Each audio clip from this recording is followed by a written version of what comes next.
भगवान की कथा को चलते हुए आज ये चतुर्थ दिन है। हरिहर गंगा के किनारे बैठे हुए व्यास पुत्र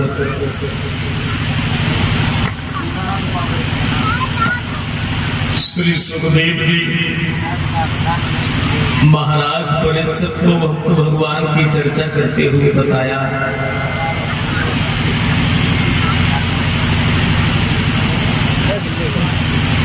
भगवान के गुणगानों के बारे में, भगवान की बाल लीलाओं के बारे में, कि भगवान के नाम लेने वाले को मुसीबतों का सामना तो करना पड़ता है, मगर भगवान के भक्त को कभी हारना नहीं पड़ता। सत्य परेशान हो सकता है लेकिन सत्य कभी हार नहीं सकता। राम के नाम लेने वाले को कठिनाइयां जरूर लगती हैं, दुनिया की हर चीज व्यर्थ में चली जाती है, लेकिन भगवान का नाम श्रोताओं कभी खाली नहीं गया। व्यर्थ जाए तन जन सभी और व्यर्थ जाए धन धाम, व्यर्थ न जाता है कभी एक नारायण का। भगवान का नाम कभी व्यर्थ नहीं गया। एक विद्वान ये दर्शाता है कि भगवान से भगवान का नाम बड़ा होता है। जिस काम को स्वयं भगवान भी नहीं कर पाते, उस काम को भगवान के नाम के सहारे से पार लगाया जा सकता है। एक बार जिस समय समुद्र पर पुल बन रहा था तो नल नील नाम के बानर पत्थर लाकर के समुद्र में डाल रहे थे और राम नाम लिख देते थे, जो पत्थर तैरते रहते थे। भगवान श्री राम ने विचार किया ये लोग हमारे ही काम से लगे हैं, क्यों ना हम भी इनकी मदद करवाएं। तो राम ने एक पत्थर उठाया और उठा के उस पत्थर को भगवान ने भी जल में डाल दिया। जब पत्थर जल में डाल दिया, श्री राम ने अपने हाथों से, ध्यान रखना श्रोताओ, वो पत्थर तैरा नहीं, वो पत्थर डूब गया। और जिस पत्थर पर राम का नाम लिखा जाता है वो पत्थर तैरता रहता है। जिसे स्वयं राम ने डाला वो पत्थर डूब गया, राम का नाम लिख दिया वो पत्थर तैर गया। कवियों का बड़ा लेख है, यही पर तो लिखा है कि राम से बड़ो राम को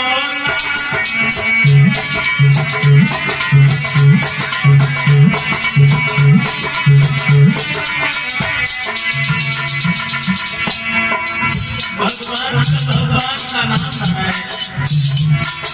राम से बड़ो राम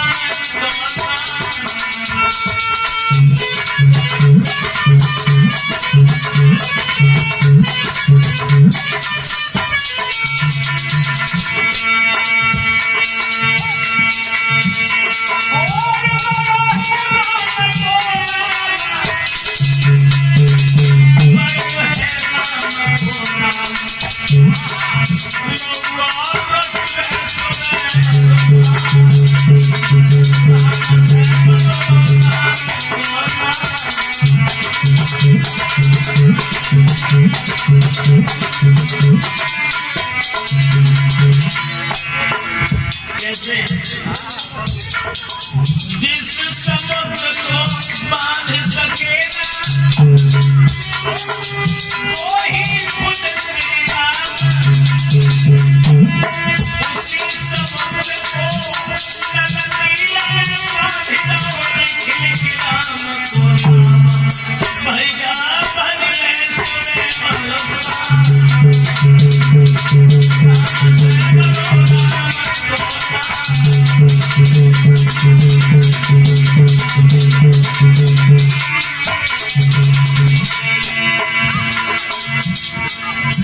राम से राम का नाम पढ़ा है, छोड़ो इसे छोड़ो। राम नाम में पिया तुरंत आकाश, राम नाम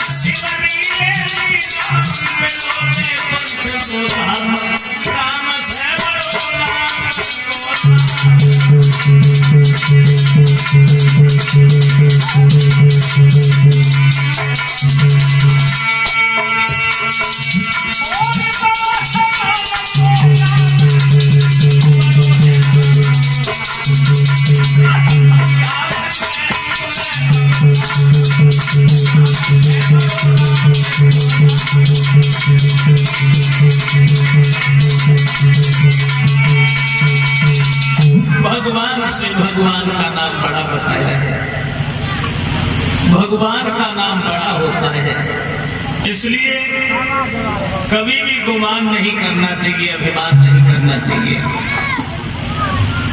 भगवान का नाम जो है थोड़ा बड़ा पवित्र है, इसलिए जितना भी समय मिले, कम से कम समय मिले, वो भगवान का नाम अवश्य ले लेना चाहिए, अवश्य लेना चाहिए। जितना समय मिल जाए,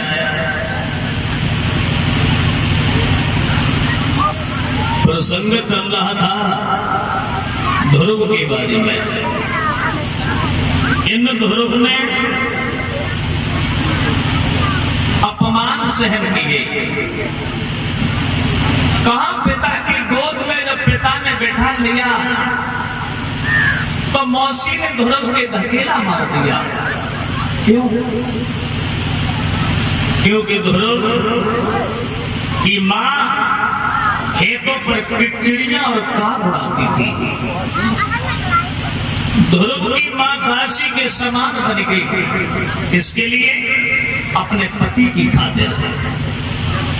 ध्रुव की मां ने सब कुछ त्याग दिया, किसके लिए? अपनी पति की खातिर। और ध्यान रखना, भारत की नारी जो भी करती है वो किसके लिए करती है? अपने पति के लिए करती है।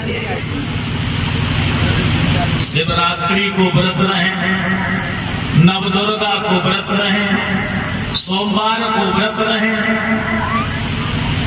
किसके लिए रहती हैं? अपने पति की लंबी आयु की कामना करती हैं। और साल भरे में एक दिन सुहागन माताओं को मौत बाई दिन अच्छे लगे थे। हाँ बता दो, बना करवा दो थे, तब बेचारी सवेरे से शाम तक कुछ खाती ही ना है। और को चंद्रमा और लेट निकल आए, देखो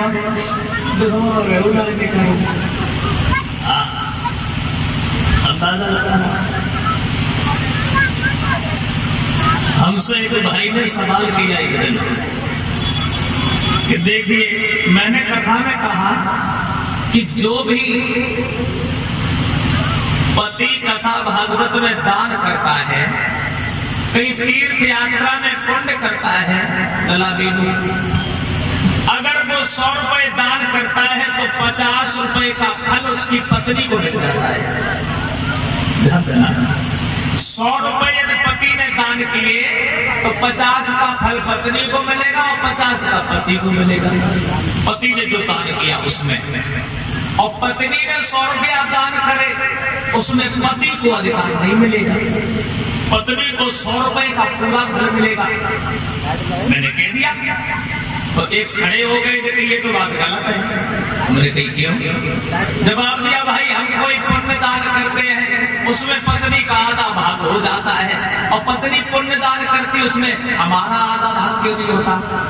मैंने कहा रे मूर्ख, तुझे यही ज्ञान नहीं है, आधे भाग की बात करता है। भारत की नारी के नाम के आगे लिखा होता है फलाने सिंह की धर्म पत्नी, लिखा होता है।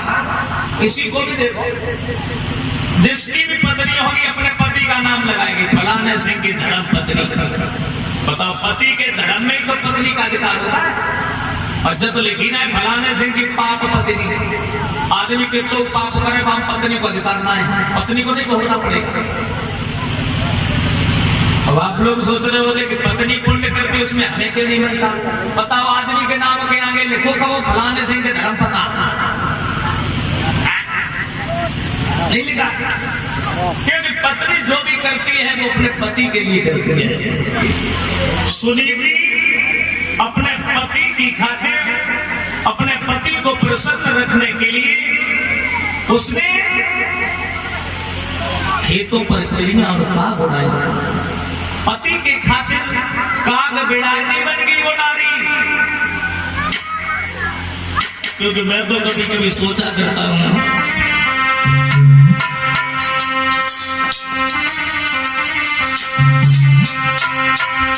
कि तूने अजब रची भगवान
वही नारी अपने पति का सम्मान करवा देती है, वही नारी अपमान करवा देती है, वही गंगा बना देती है और वही धनवान बना देती है।